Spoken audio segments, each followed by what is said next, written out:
Assalamualaikum warahmatullahi wabarakatuh. Selamat sore teman-teman sahabat Telaga Rizky. Hari ini kami kedatangan tamu-tamu nih, tamu-tamu yang luar biasa nih. Beliau Mas Somo nih jagonya hitung-hitungan klenik kalau kita nyebutnya. Padahal istilahnya ini adalah pakan ini apa namanya itu mikro. Nah, beliau ini adalah produsen pakan mikro mineral premix. Nanti kita diskusi dan kita juga kedatangan tamu yang luar biasa, Pak Joko Susilo ini. Beliau ahli di bidang peternakan perah sapi maupun kambing. Jadi sumber ilmu lah. Jadi beliau ini datang, kita berkesempatan mendapatkan ilmu sehingga nanti kita bisa bagikan ke teman-teman mitra Telaga Rizky. Apa kabar Mas Heri? Alhamdulillah sehat Mas Somo. Alhamdulillah sehat. Iya. Pak Joko sehat ya. Mas, boleh nanya nggak ini? Ya, monggo. Seperti apa sih produksi susu kambing ini sampai hari inilah? Kira-kira seperti apa ceritanya? Ya, kalau proses produksi susu yang sudah terlihat hari ini memang cukup panjang. Jadi memang susu ini sih diproduksi dari farm kita sendiri ya, dari peternakan kita yang dulu awalnya kita mulainya juga dari sedikit, nggak tahu-tahu langsung banyak ya, dengan kondisi yang saat ini. Ya banyak mentor seperti beliau Pak Joko ini adalah salah satu mentor kita, mentor kami Telaga Rizky yang dari tahun 2019 kalau nggak salah. Ini sudah turun di sini dan mentoring kita. Jadi bagaimana kami berproduksi dengan baik, dengan genetik, kemudian dengan manajemen yang benar. Kira-kira. Jadi kisahnya panjang lah ya? Panjang kisahnya. Oke. Bagaimana cara sampean menghandling segini banyak? Apakah tertangani sendiri atau butuh tim lain, Mas? Ya, tentunya yang pertama itu manajemen kita memang harus kuat. Kalau untuk handling kegiatannya pasti kita membutuhkan orang lain karena sesuai dengan visi kita bahwasanya usaha ini harus pemberdayaan, harus memanfaatkan tenaga kerja orang lain atau kita membuka lapangan pekerjaan buat orang lain. Sehingga untuk di farm ini kita dibantu oleh teman-teman ABK, anak buah kandang. Ya. Tapi tetap kita dalam manajemen ini harus tersistem, SOP-nya jelas, baik dari budidaya, baik dari pakan dan sebagainya itu kita tata dengan baik sehingga yang membantu pekerjaan di sini bisa lebih mudah untuk menerapkan apa yang menjadi visi atau tujuan dari yang mau kita tetapkan. Ya. Tentunya perjalanan panjang ya. Kalau misalkan tadi saya lihat di depan tuh ada P4S gitu ya, tempat semacam kayak pelatihan seperti itu ya.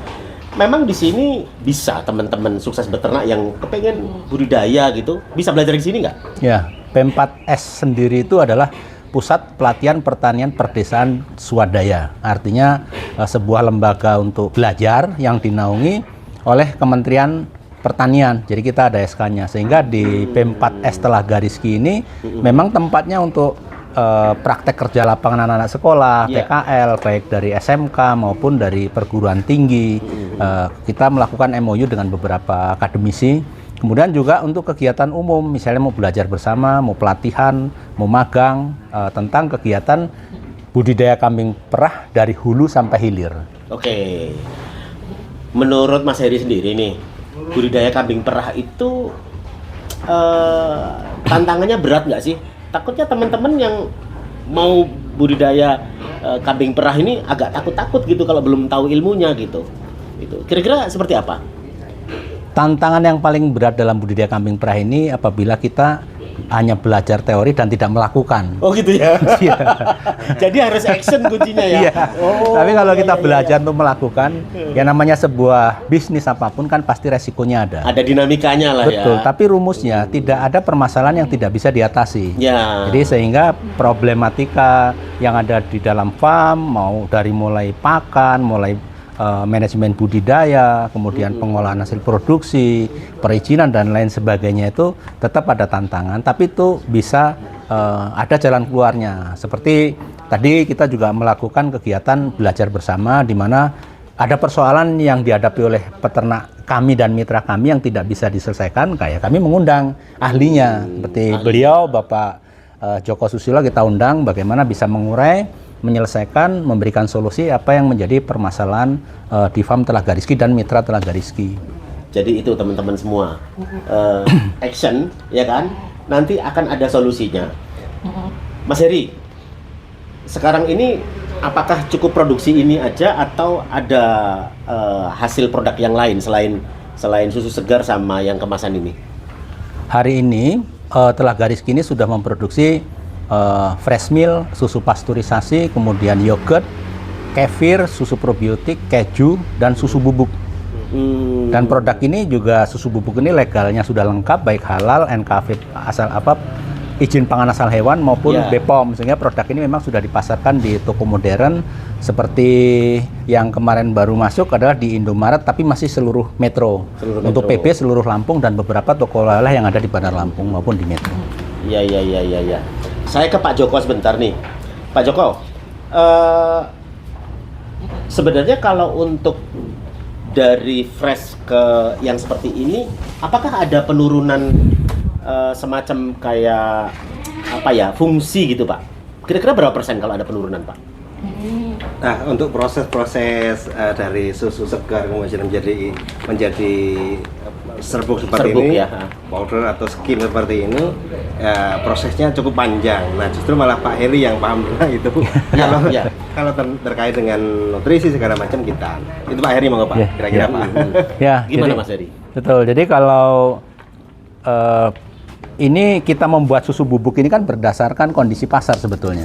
Jadi kondisi pasar itu dalam arti ada permintaan dari konsumen yang jangkauannya cukup jauh, sehingga kalau kita kirim susu fresh milk tentunya akan mengalami kesulitan karena susu fresh milk ini ada batasan waktu expirednya. Jadi kalau kita bekukan itu perjalanan paling 12 jam atau 40 jam, kalau jumlahnya banyak dia masih aman. Tapi kalau kalau untuk jangkauannya bisa 2 atau 3 hari dia nggak aman. Makanya kita siapkan susu bubuk ini atas dasar kebutuhan dari konsumen. Dan memang masyarakat masyarakat Indonesia umumnya mengenal susu itu adalah susu bubuk. Kalau susu cair mereka kurang familiar. Memang di proses pengolahan, karena ini ada beberapa rangkaian proses, pasti ada tingkat penurunan nilai nutrisi. Tapi kalau kita head to headnya susu bubuk dengan susu bubuk, tetap susu kambing ini adalah susu yang terbaik. Tapi kalau head to headnya susu bubuk dengan susu segar, ya memang susu paling bagus adalah susu segar, fresh milk. Ya, benar.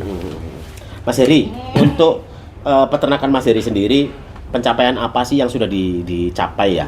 Apakah sudah ada NKV atau sertifikat halal atau seperti apa? Ya, siap. Jadi kalau pencapaian yang ada di Farm Telaga Rizky sampai hari ini tahun 2025 ini tahun yang ke-8 masuk ke tahun ke-9. Karena kami membuka usaha ini dari tahun 2017. Jadi kalau pencapaiannya sangat banyak, mulai dari farm sampai dengan produksi. Kalau di farm itu ya kami dulu beternak kan ala kadarnya. Ala kadarnya dalam arti genetik juga ya asal, genetik kambing lokal. Kami bukan beternak kambing perah, tapi beternak kambing susu. Artinya apa? Kambing yang menghasilkan susu ya kami budidaya. Mau kambing kacang, mau kambing Rambon, kami belum mengerti tentang masalah laktasi. Iya, makanya itulah kita jejaring, kemudian ketemu dengan Pak Joko, beliau yang memang ahli di bidangnya, sehingga banyak disarankan kita untuk di posisi yang beternak itu genetiknya harus seperti apa, kemudian proses pakannya seperti apa, manajemennya bagaimana. Itu luar biasa, sehingga hari ini kita sudah berbudidaya kambing yang memang kambing perah Pak. Jadi untuk kambing sanen kami sudah, walaupun baru sekitar 10% kami sudah punya. Kemudian selebihnya yang 85% adalah kambing sudah genetik sapera, dan sisanya 5% mungkin masih ada kambing lokal yang memang dulu kita gunakan untuk mencetak bibit. Itu di pencapaian farm. Kemudian pencapaian produksi, produk kita itu sampai dengan hari ini kita sudah cukup luar biasa, bisa menghasilkan produk susu kambing bubuk yang bisa dimainkan, dijual di pasar modern maupun di e-commerce, TikTok maupun Shopee. Ini sudah sudah berjalan dan perizinannya sudah lengkap, mulai dari izin halal, izin NKV, izin pangan asal hewan kemudian dan izin edar BPOM. Oke. Satu hal bagi teman-teman sukses beternak ya mungkin ya. Jadi seperti apa gambaran pasar susu kambing perah ini menurut Mas Heri? Apakah belum berimbang antara suplai sama demandnya? Apakah sudah overproduksi kita? Kalau kita membaca literatur, membaca literasi, membaca jurnal, bahwasanya konsumsi susu kambing per kapita atau per orang di Indonesia ini baru sekitar kurang lebih 2 sampai di bawah 5 liter per tahun. Di bawah 5 liter per tahun ya? Itu kalau kita lihat di jurnal ya, atau di apa namanya itu statistik gitu ya. Sedangkan kalau di negara maju, itu dalam 1 bulan itu bisa 5 sampai 6 liter. Mohon diluruskan kalau misalnya kurang tepat Pak. Jadi lebih banyak minum kopi ya Pak? Jadi sebetulnya kebutuhan susu intinya ya itu kalau di Indonesia itu baru kurang lebih tercapai masih di bawah 40% mungkin Pak ya untuk susu segar. Itu artinya baik itu susu sapi maupun iya masih susu jauh kambing, ya? sekali kebutuhannya. Artinya kan pasarnya terbuka luas. Pasarnya ya? masih terbuka besar. Oke, ya. gitu. Ya. Jadi gitu teman-teman sukses beternak. Kalau misalkan sahabat-sahabat semua kepengen beternak, jadi kesempatan itu masih terbuka sangat luas ya. Satu hal terakhir, saya kepengen Pak Joko memberikan apa ya semacam kayak semangat lah untuk teman-teman sukses beternak semua dalam hal budidaya kambing perah ini Pak. Ya, makasih sahabat sukses beternak. Jadi Pak Heri untuk menjadi sekarang ini bukan sesuatu yang instan, tetapi memang berjalan dari kecil, dari sedikit berbagai macam rintangan di beliau jalani. Kemudian mungkin orang kalau lihat sekarang tinggal enaknya aja. Dia nggak tahu berdarah-darahnya. Membuat sesuatu yang klik itu butuh waktu yang cukup lama. Nah saatnya sekarang Pak Heri ini improvisasi termasuk di intern farm ataupun membuat mitra-mitra ya seperti itu. Nah memang yang perlu diperhatikan mungkin dibantu dengan pemerintah juga terkait dengan apa pasar susu ini supaya produk-produknya Pak Heri, kemudian produk-produknya dari binaan Pak Heri itu juga nanti terbantu kan seperti itu. Kalau kita kemarin membahas tentang MPG dan segala macam, bisa nggak ini sih susu kita dihargai lebih kan seperti itu. Jangan ini susu kualitasnya bagus kan seperti itu. Ada nggak program lain sih mamanya seperti itu? Atau mungkin kalau memang bisa kayaknya lebih baik ada industri pengolahan susu yang kesini. Jadi tidak hanya Pak Heri saja menjadi ujung tombak untuk pemasarannya, tetapi pemerintah juga turun tangan untuk membantu produk-produk lokal yang ada di Lampung seperti itu. Jadi biar teman-teman sukses beternak juga nggak ragu-ragu untuk coba budidaya ya. Betul Pak. Kalau dari Mas Heri sendiri apa kira-kira pesan dan kesan untuk sahabat sukses beternak yang kepengen budidaya? Baik, jadi dalam hal beternak kambing perah, kadang kan teman-teman itu banyak sebetulnya peternak kambing itu di seluruh Lampung atau mungkin nasional ya, orang beternak kambing. Tapi hampir rata-rata peternak itu kan hanya sambilan, sehingga mereka hanya ambil hasilnya itu dari peranakan atau kalau orang nyebutnya breeding lah. Padahal di satu sisi kita itu masih juga banyak masyarakat yang masih dianggap kena stunting. Kena stunting itu diantaranya adalah kekurangan sumber gizi, diantaranya juga protein.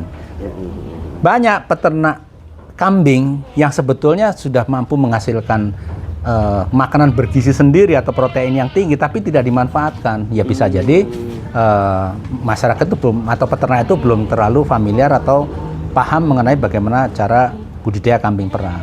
Tapi kalau menurut saya ya mari kita bareng-bareng belajar bahwasanya ini loh kita punya ketahanan pangan yang luar biasa. Di setiap sudut tempat orang beternak kambing itu bisa menghasilkan susu, menghasilkan protein.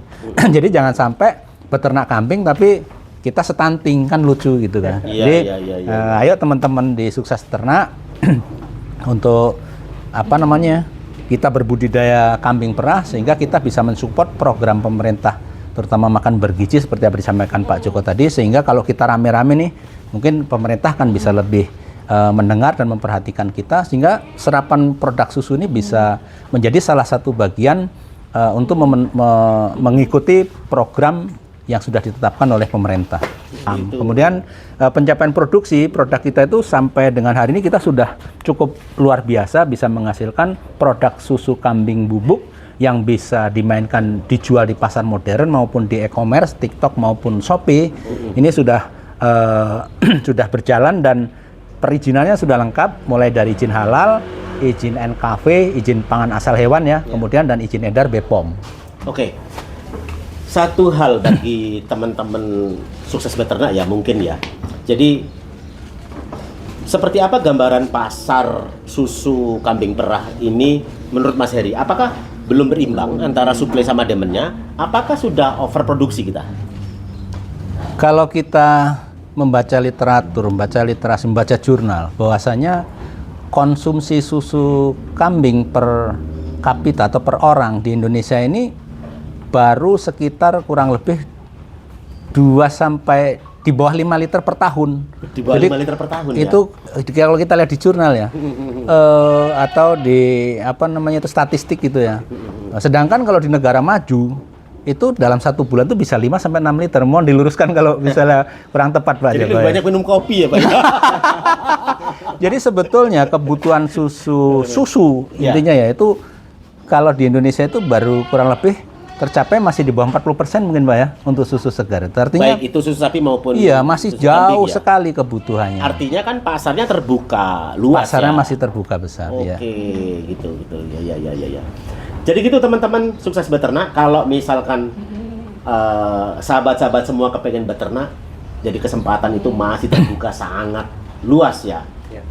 Satu hal terakhir, saya kepengen Pak Joko memberikan apa ya semacam kayak semangat lah untuk teman-teman sukses beternak semua dalam hal budidaya kambing perah ini Pak. Ya, makasih sahabat sukses beternak. Jadi Pak Heri untuk menjadi sekarang ini bukan sesuatu yang instan, tetapi memang berjalan dari kecil, dari sedikit berbagai macam rintangan di beliau jalani. Kemudian mungkin orang kalau lihat sekarang tinggal enaknya aja. Dia nggak tahu berdarah-darah. Membuat sesuatu yang klik itu butuh waktu yang cukup lama. Nah saatnya sekarang Pak Heri ini improvisasi termasuk di intern farm ataupun membuat mitra-mitra ya seperti itu. Nah memang yang perlu diperhatikan mungkin dibantu dengan pemerintah juga terkait dengan apa pasar susu ini supaya produk-produknya Pak Heri, kemudian produk-produknya dari binaan Pak Heri itu juga nanti terbantu kan seperti itu. Ya. Kalau kita kemarin membahas tentang MPG dan segala macam, bisa nggak ini sih susu kita dihargai lebih kan seperti itu. Jangan ini susu kualitasnya bagus kan seperti itu. Ada nggak program lain sih mamanya seperti itu? Atau mungkin kalau memang bisa kayaknya lebih baik ada industri pengolahan susu yang kesini. Jadi tidak hanya Pak Heri saja menjadi ujung tombak untuk pemasarannya, ya. Tetapi pemerintah juga turun tangan untuk membantu produk-produk lokal yang ada di Lampung seperti itu. Jadi biar teman-teman sukses beternak juga nggak ragu-ragu untuk coba budidaya ya. Betul Pak. Kalau dari Mas Heri sendiri apa kira-kira pesan dan kesan untuk sahabat sukses beternak yang kepengen budidaya nih? Baik, jadi dalam hal beternak kambing perah, kadang kan teman-teman itu banyak sebetulnya peternak kambing itu di seluruh Lampung atau mungkin nasional ya, orang beternak kambing. Tapi hampir rata-rata peternak itu kan hanya sambilan, sehingga mereka hanya ambil hasilnya itu dari peranakan atau kalau orang nyebutnya breeding lah. Padahal di satu sisi kita itu masih juga banyak masyarakat yang masih dianggap kena stunting. Kena stunting itu diantaranya adalah kekurangan sumber gizi, diantaranya juga protein. Banyak peternak kambing yang sebetulnya sudah mampu menghasilkan makanan bergizi sendiri atau protein yang tinggi tapi tidak dimanfaatkan. Ya bisa jadi masyarakat itu belum atau peternak itu belum terlalu familiar atau paham mengenai bagaimana cara budidaya kambing perah. Tapi kalau menurut saya ya mari kita bareng-bareng belajar bahwasanya ini loh kita punya ketahanan pangan yang luar biasa. Di setiap sudut tempat orang beternak kambing itu bisa menghasilkan susu, menghasilkan protein. Jadi jangan sampai beternak kambing tapi kita stunting kan lucu gitu kan. Jadi ayo teman-teman di sukses ternak untuk apa namanya kita berbudidaya kambing perah sehingga kita bisa mensupport program pemerintah terutama makan bergizi seperti yang disampaikan Pak Joko tadi, sehingga kalau kita rame-rame nih mungkin pemerintah kan bisa lebih mendengar dan memperhatikan kita sehingga serapan produk susu ini bisa menjadi salah satu bagian untuk mengikuti program yang sudah ditetapkan oleh pemerintah.